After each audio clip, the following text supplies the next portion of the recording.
Hello, everybody. Good morning. This is Steel Rose's podcast. This podcast was created for women by women. Thank you for joining me today. Happy Thursday. I hope everyone is having a really great week. Can anyone else believe that it's mid-July already? Like, how fast did the time fly? Now, I was actually just speaking with somebody yesterday, and I said to them, I was like, I feel like as soon as school let out, I was running a marathon nonstop. I feel like I've been running a marathon nonstop because with the kids home, now it's more of a juggling act.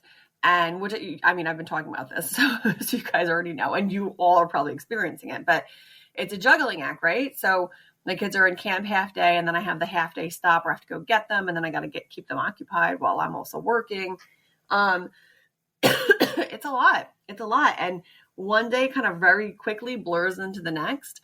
Right now it's mid-July, and I was looking at the calendar last night because I was setting up some tutoring sessions for my kids before they go back to school to help with the summer slide. And I was like, wow, there's only about 6 weeks left or 5 weeks left. Like, I think 5 or 6 weeks left for them to be on summer vacation. Like, where did the time go? Now, one thing I will say, I'm very happy that I made the call this year to use all of my vacation time throughout the summer. And once a week, I'm just with them, and I'm off and I'm with them. What we started doing, I started calling them in the beginning of the summer. I had a quote unquote, a family meeting with them. And I explained that like this summer, mommy has off every Tuesday, and we're going to have mom fun days. And on those mom fun days, we can do activities together and hang out together, and mommy won't work. So now some of those days, I do podcasting work, but I'll try to keep it to the morning when they're not here. And then, in the afternoons we can spend time together.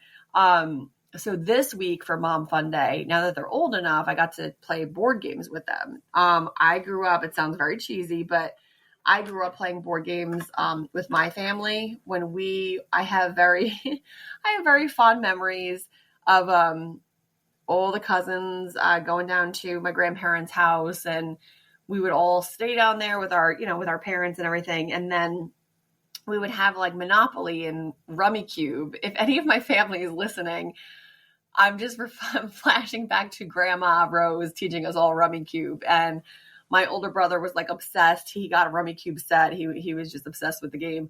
But I have a lot of happy memories like that. So I'm trying to instill some of that into my kids. So yesterday, in New Jersey, it was very hot, and I didn't really want them to be outside all day. So we did games in the afternoon for like 2 hours, and then we got in the pool. But it was very pleasant. I was telling my husband last night, there was only 2 mom outbursts for me, which is actually kind of like a record, essentially. So just kind of sharing that. I'm grateful that I'm doing that this year, and I'm prioritizing spending time with them this year because I've never done that before. And I always would just work Monday through Friday. That was really the priority, Monday through Friday. And then I don't know if I just didn't see it that way, or I didn't value the free time that I had. But then in the free time, I was also quote unquote busy all the time. And this past year and a half, 2 years that I've been making this quantum shift with my energy and my alignment, I value my time much more. And I value the people that I spend that time with. Now, that brings me to my first thought starter. I saw this on Pinterest, as I usually do when I'm browsing at night. And I saw this pin come up, and I want to actually highlight it for everybody because this is pretty significant. And I think a lot of us, I don't do this so much anymore because my alignment has shifted. So I'm much more mindful. But I think a lot of us go chasing after attention for things. And hold on, let me clarify before you are kind of annoyed that I said that. The quote is, some people talk to you in their free time, and some free their time to talk to you. Learn the difference. So what we're homing in on there is that there's people that truly value spending time with you, and they're going to prioritize it. If they really want to talk to you, they're going to prioritize it. And, you know, when I was much younger, I looked at my social circle more like, instead of quality versus quantity, I was into quantity. And I had a very extensive, large social circle. And I thought being popular was like the most important thing. And I wanted to hang out with everybody. I wanted to be everybody's friend. I wanted to be able to dip in and out of social circles. Like, that was my thing. Like, I was like Miss Social Butterfly, and it bit me in the ass pretty hard. In the times that I was at my darkest, that large social circle that I had built basically turned on me and knew all my business, because I was, you know, not shy about sharing information, which, again, another no-no. And sharing information is not bad, but if you share it with the wrong people, it is. And that's what I was doing. And it bit me in the ass pretty hard. And it was a really tough lesson for me to learn that, you know, if you have to chase someone down to talk to them, and if you have to go out of your way and jump through hoops to, you know, make a connection to somebody, they either really don't want to be connected with you, which is perfectly fine, or, like, you know, they don't value you, which also is perfectly fine. And that means that they're not meant to be in your circle. Currently, as an adult, like, there's people that I know that are, like, you know, just friends from an arm's length, friends from a distance, like, or, you know, acquaintances. I know these people, but I'm not friends with them. I just know these people. There's a line there. And I think that, like, once you recognize that and you stop and you start to kind of identify, like, these are the people that actually value me, want to spend time with me, let me just put all my attention here. Like, why am I trying to spread myself out so thin? Quality over quantity, especially now. Like, I'm in my 40s. I could care less. Like, I'm like, it would be very nice to have, like, you know, mom friends and people that I can relate to. And I do have some folks that I can reach out to and chit chat with or whatever. And I don't mind having that mom connection, but, you know, I'm also not going to force my way into someone's social circle. Like, that's not my vibe. And I don't think it should be anybody's vibe. If you have to force your way into something, or if you have to convince people, or if you feel pressure that you need to, like, do something a certain way just to get, you know, people to like you, those people don't really like you then. And you shouldn't be doing that, because you're amazing as you are. And if it means that your social circle is 3 people, good for you. That's 3 people that will go to bat for you versus 15 people that will talk shit about you behind your back. Sorry, trash. Excuse me. You know what I'm talking about, that. Like, that's what I'm talking about here. So I just wanted to highlight that, because I think that, you know, we get wrapped up in that, and especially as women. Like, you know, we all want to be liked. None of us want people, like, being rude to us or what have. Nobody wants that. Everybody really does truly want to be liked, but at the same time, it's like, at what cost? You're not gonna sacrifice yourself and your sanity for that. So that was just something that I had thought about, that it popped up again. I popped up and I was like, let me save this so I can talk with everybody about this and kind of just highlight it. Now, there was another quote kind of in relation to that, and I cannot find it, so I'm going to pivot. So the other one that I saw is a little bit, let me see if I can find it here. Oh, okay. Here's another part, shifting away from friendships and those kinds of relationships. Weaponized flattery. Now, it sounds strange. It's like a conundrum. I've actually recognized this in real life, and then I saw the quote and I was like, oh, okay. So I was correct in my annoyance.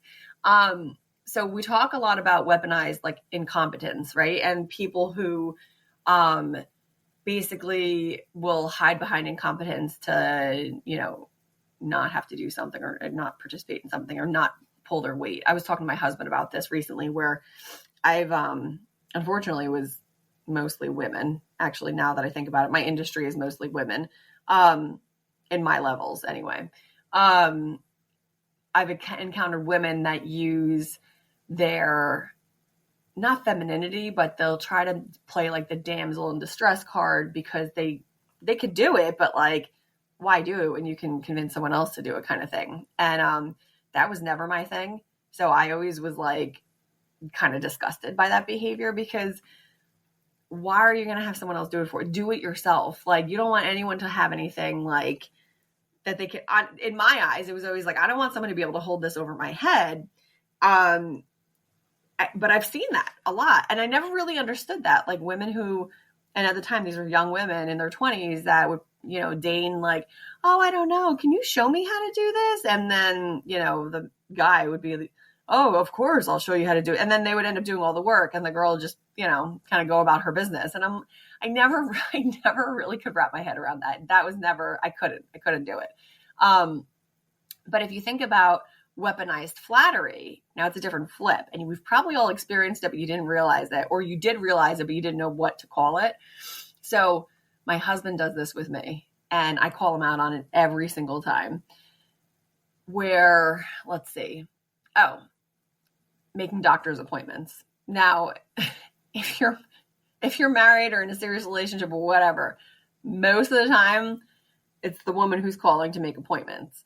So handling all the appointments, everything goes through me. And that means that it often gets delayed because I don't have a lot of time. My husband will say, like, and I'll get annoyed. He's like, he'll tell me like, oh, you gotta do this. You gotta get this scheduled. And I'll tell him, like, just call, just do it, just handle it. Cause I clearly haven't done it and you're still waiting. And then he will say to me, well, you're good at that.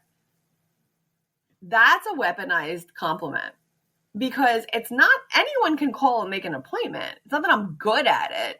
It's just that he gets nervous talking to offices, and he doesn't know all the information that they're looking for. He's not, as familiar with making appointments anymore, because we've been together for almost 15 years and I've been doing it for 15 years.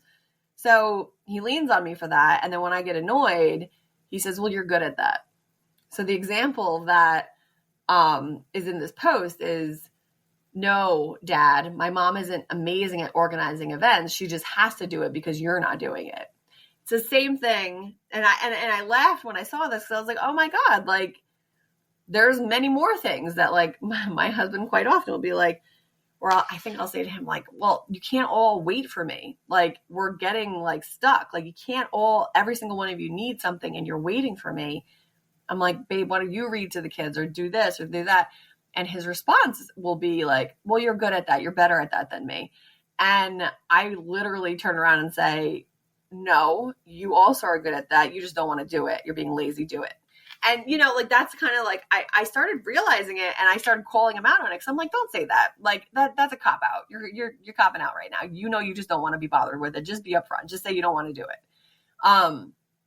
But it's not even just in pertaining to relationships. I had a professional experience where I was, this was in my days of 12-hour days where I didn't care and I would work all night. And I remember I was really working towards getting my own account. So I work in client services, and the way that it works is you get quote unquote client accounts that you will manage and lead. I wanted my own, and I didn't have one yet, and I wanted to be a lead. And I was told by my manager at the time, you're doing a great job. I don't see why not. Like, we can make this happen. Flash forward about a week or so, and he comes back around and says, oh, you know what? We're actually going to give it to so-and-so. You're so good at what you're doing. Let's just keep you there. And my immediate reaction in my head was, all right, well, I'm going to start looking for another job then. If you're not going to give me a leadership opportunity, I'm going to leave. But really think about that compliment there, that quote unquote compliment. You're so good at what you're doing. Let's just keep you there. That's backhanded. That's a cop out.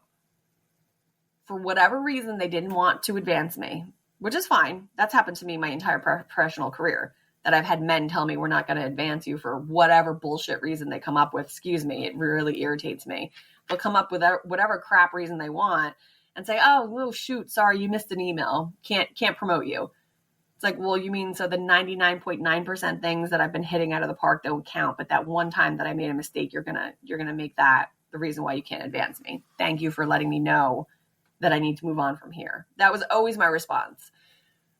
Think about your day-to-day interactions at work with your managers or with other folks that are trying to pawn work off on you, because that's still a thing. That still happens. It doesn't happen where I'm at, but, well, not anymore, but it does happen. It is a thing. And if you're not mindful of it, people will take advantage of you. They'll use a backhanded compliment. They'll sandwich it in with a request, and then they'll sandwich it in with another compliment. Like, oh my God, you're the best. Thank you. I can always depend on you.